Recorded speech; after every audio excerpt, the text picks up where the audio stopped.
and this encounter occurred when I was around 13. Every year, when the 4th of July rolls around, me and my family would go to a friend's house to celebrate. The friend and his family are quite wealthy, and they live in a large house about half a mile into the woods. The 4th of July parties at their house were always huge events, with around 15 to 20 families attending. The younger people at the parties were either around my age or high school age. I typically hung out with my friend Gavin and his sister Trina, who I had a huge crush on at the time. They were the kids of the family friend that owned the house. On this particular 4th of July, the older kids decided they wanted to go out into the woods, and of course all the younger kids wanted to go too, me included. Keith, one of the older kids, agreed to us tagging along under the condition that we wouldn't chicken out and run away. All of the younger kids agreed, and the whole group journeyed into the woods. Keith was leading us down a trail to a nearby pond when Trina grabbed my hand. 13-year-old me turned beet red in the darkness, but I could also tell something was wrong. "There's someone in the woods. I just saw him. He's a big man." She pointed out into the trees, but I didn't see anything. I squeezed her hand tightly and told her that she was just seeing things. Trina had always been the sort to scare easily, and I thought nothing of it. The group finally made it to the pond. We only had one flashlight with us, but by this time everyone's eyes had adjusted to the blackness of the woods. We all sat around talking and goofing off. We occasionally heard sounds out in the woods, but we just figured it was the local deer population. Most of us are children of deer hunters, and the area was near our dad's hunting land. Eventually everyone settled down, and Keith started telling us a scary story. It was something about kids getting lost in the woods. Nice one, Keith. As the story continued, Trina's grip on my hand got tighter and tighter. She was practically shaking when one of Keith's friends tossed a log into the pond right at the story's climax. Everyone jumped and screamed, and eventually we all started laughing at how scared we got. Suddenly, another distinct laugh joined ours. It was a deep, throaty chuckle that echoed off the empty space around the pond. We all stopped laughing and sat in silence. I looked around and my eyes locked onto a large black mass that could only be a human standing at the edge of the woods around the pond. "That was a good one. You even startled me," said the mass. The voice sounded similar to the chuckle from before. The air seemed to freeze, and for what seemed like eternity, no one moved. It felt like Trina was trying to shatter the bones in my hand. Suddenly, as if time had started again, we all scrambled up and ran. We ran as fast and as hard as we could, but it didn't seem fast enough. I could hear the heavy footfalls behind our group, heavier than any of us could produce. The man was following us. After what seemed like hours, we all exited the woods and ran into the brightly lit driveway. We watched the edge of the woods while Keith did a head count. Trina swears to this day that she saw the man standing at the edge of the woods, watching us, before turning back and walking away. This remains one of the scariest experiences in my life. I like to tell myself that the man was just passing by and had no ill intentions. But then why did he chase after us? If he was the one who Trina saw on the way to the pond, why did he follow us there?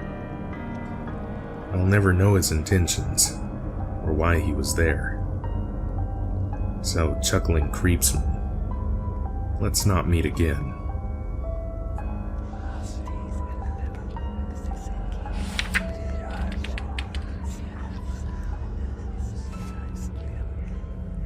When I was about 16, I went on a trip to Cabo San Lucas with my family and my best friend.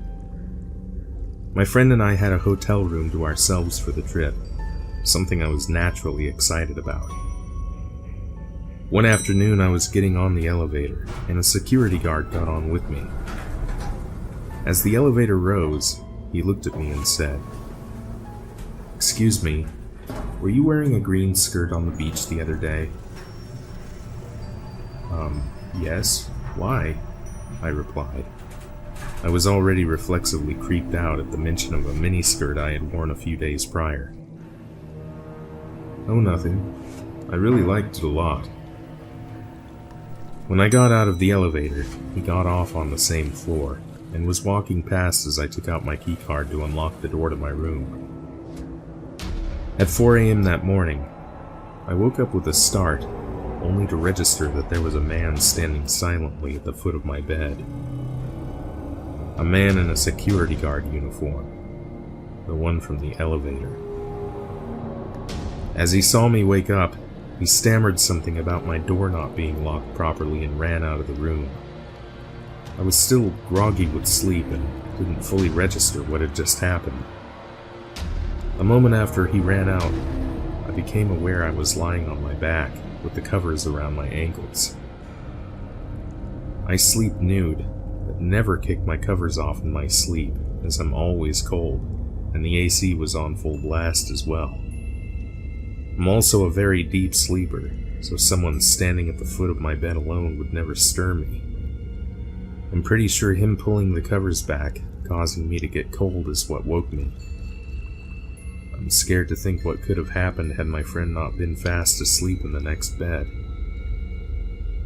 Unfortunately, as I was creeped out in the elevator, and had avoided making eye contact or looking at his face, and as it was so dark, I couldn't have identified him in the room. I never bothered to report it to the hotel. I still regret that, years later.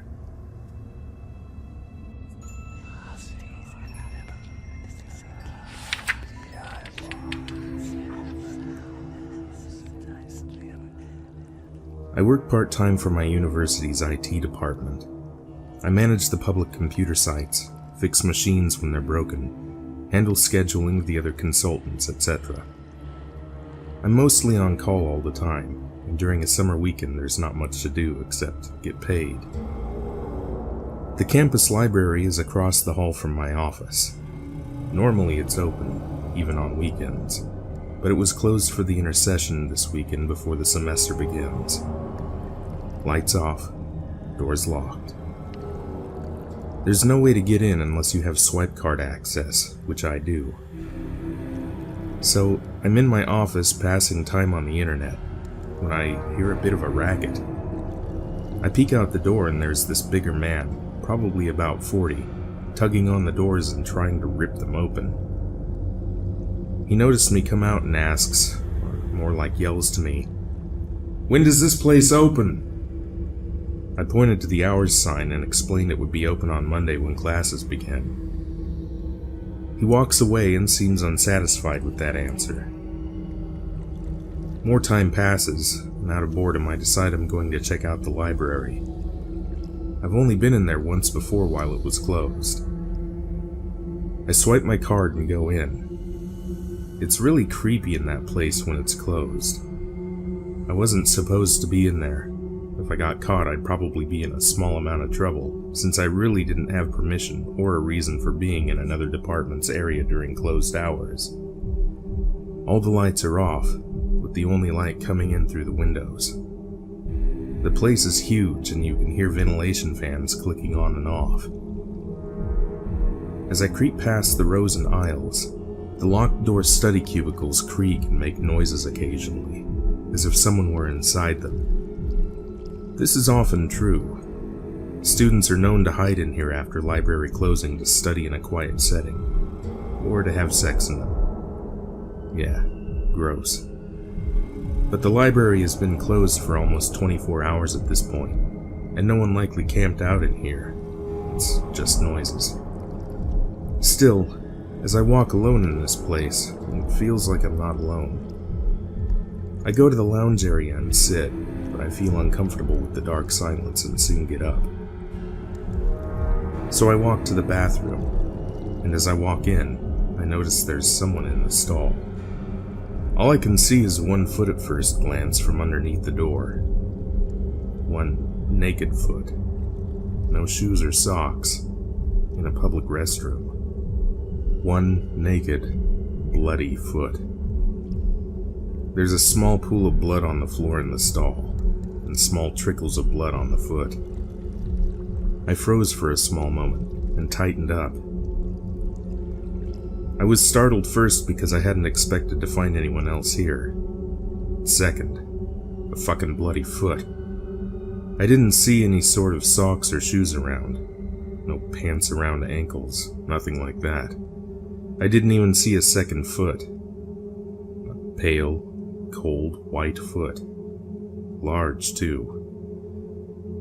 The stall door is partially open, but not enough that I could see inside from my angle. I say with a shaken voice, "Hello?" No response. Nothing happens. I wonder if there's even a body attached to that foot. I wonder if there's a dead body inside. I wonder if some kid is killing himself here. I ask, "What the fuck are you doing, man?" Then the toes slowly curl up, flex, then relax. I promptly turned right out the door and walked out of the library quickly. I got back into my office as I tried to make sense of what I just saw. Should I call campus police? I really just didn't want to get involved with dealing with paperwork, questions with the police. I justified that I wasn't supposed to be over there anyway, and would have to lie about some reason of why I was, and I called my friend Andy instead. I just wanted to talk to someone about what I had seen. I felt queasy. Andy and I talked for a good 40 minutes. Most of it just like, "Shit, dude, that's messed up." And no startling discoveries. Heavily considering calling police, but so much time had passed, I assumed the person would be long gone. The bloody foot also certainly thought he was alone, so he would have been startled by my appearance too. I decide I'm going to go back and stay on the phone with Andy. I knew how stupid this was. If someone is hurting themselves, they may not care if they hurt me either. They're probably very unstable, and they have some sort of knife or blade. I'm not in any mood to get in a knife fight here during my shift, but I want to go check the bathroom again. As I walk through the library, it's worse this time, because now I'm not alone. There's somebody else here, possibly with a weapon. Still dead silent and dark. I softly walk to the bathroom and listen outside the door for a moment. I don't hear any sound, but I get the chills. Andy is on speakerphone but is staying silent. I go inside. The foot is still there. There's more blood than before. Still cold and pale looking. The door is now shut to the stall, the only other change in the last 40 minutes. I was really hoping not to see anyone in here this time. I do not want to anger a possibly suicidal person. I ask, "Are you alright?" No response. No motion. Only blood. It makes me feel sick. I repeat, "Are you okay in there? Do you need me to call for help?" Slowly the foot turns and points toward me. A second foot steps down alongside it, also with blood smeared all over it. Whatever is inside the stall is now standing and facing directly at me, with the wall between us. I can't see the top of any head. My heart starts racing. Finally, a deep voice responds, "I'm fine."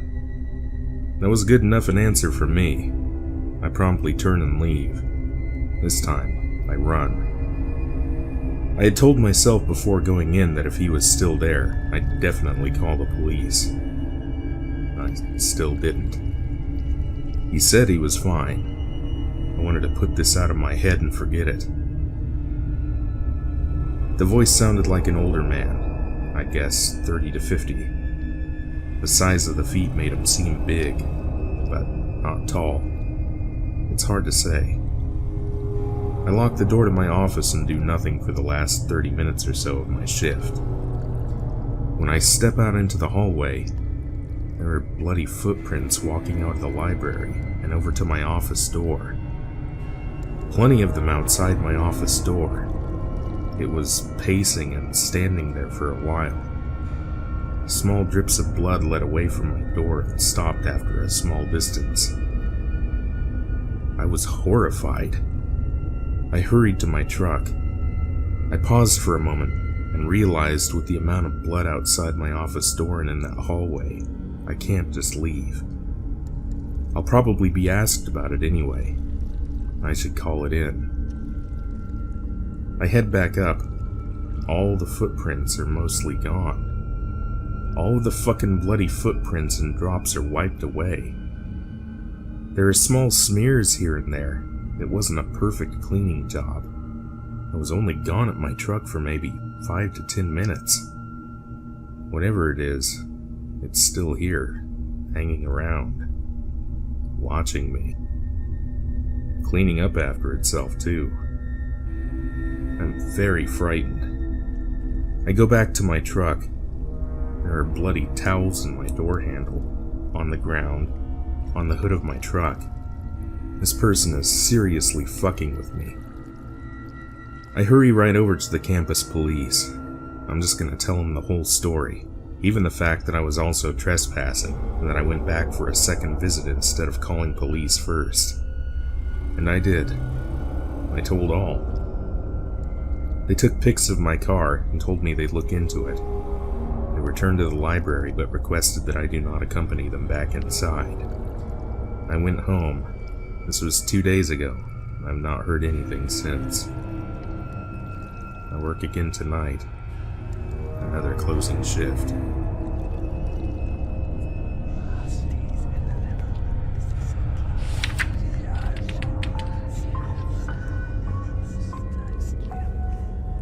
About 10 years ago, when I was 15, I house sat for a family a block over when they went on long vacations. Since I didn't have a car back then, I just slept at her place to take care of the dog and ducks and rabbits, without too much back and forth overnight.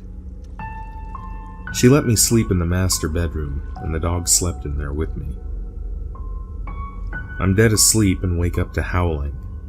The dog is barking and howling at the window at 1 a.m. He barks a lot, but not like this. This is a stranger alert type bark that anyone who owns dogs should recognize. I jump out of bed and look at the window. The porch light is on, but that's it. But I can barely see the front end of a white car parked just out of view of the house. It's just parallel parked there. No lights. And I didn't see anybody, so I was about to tell the dog to shut up and go back to sleep, when I see the unmistakable shadow of a man approaching the house. And a few seconds later, pounding on the door. For reference, I'm a woman, and as a 15-year-old teenage girl, I was not about to answer the door to some unknown stranger at 1 in the morning, especially in a house that wasn't mine. He's knocking over and over. The dog is barking louder, and I'm freaking out, so I grab my cell phone and call 911. First mistake, using my cell and not a landline, because the operator says, "What's your location?" I realize I don't know this woman's address. I'm fumbling around like an idiot, terrified, with things like, "It's on Main Street. I don't know the number. I live at 123 Other Street and it's a block away," etc. Because I've only ever known this house as that place a block away. Never needed to know an address. All the while the pounding is getting worse and worse, like the door is about to be kicked in. He isn't yelling or talking, just knocking. I'm huddled against a wall while the 911 operator tries to calm me down and says someone will be there soon. The knocking stops, and then there's a flashlight shining into the bedroom window. I'm hidden on the floor and the light doesn't hit me, and he resumes banging on the door instead, all while the dog is losing his mind. I would have set him out toward the front door, but he was just a little cocker spaniel. Not like he could do much other than yap. The knocking stops again. Silence. I tell the operator he's stopped, but I don't know where he is. Was he trying to break in a window now? Or sneaking around the back? Did he leave? The operator says, "I'm transferring you to an officer in your area now, okay?" and clicks over. A man who sounds pissed as all hell is on the line. Without saying a name or badge number, he goes, "Hey, that was me at your door. Why didn't you answer?" I don't remember the conversation verbatim. It's been too long. But essentially he was coming to this woman's house in the middle of the night to arrest her adult son, whose last known location was at this place. He was angry at me for not answering the door. The flashlight into the bedroom was, according to him, a signal to answer. The white car parked just off the side of the house was his patrol car. A cop. The whole time it was a cop. He didn't once announce himself as police or say anything, just banged on the door expecting a response. I kept explaining I was just house-sitting, that I don't know her son or where he is. I offered to give him the owner's phone number, but he just said no, huffy, and hung up. No name, no badge number, nothing. I never even saw his face because he drove away. He'd come alone as well. The official story is he was knocking with a warrant, but even 15-year-old me knew that was bullshit. My only guess is that he was hoping to surprise this guy unawares and that they had some personal grudge or history. The homeowner admitted to me that he had financial problems and owed money to people, and that had been bouncing checks. So, my guess? That cop was doing an unofficial visit, but when I called 911, he heard what was going on his radio and backed off with some excuse. So yeah, fucked me up pretty good, and I didn't sleep in that house ever again. At the time I was annoyed no police ever came in to check up on me, but looking back, I realize how sketchy the whole situation was. It's probably better I never saw the guy's face. So unknown policeman trying to break down my door, let's not meet.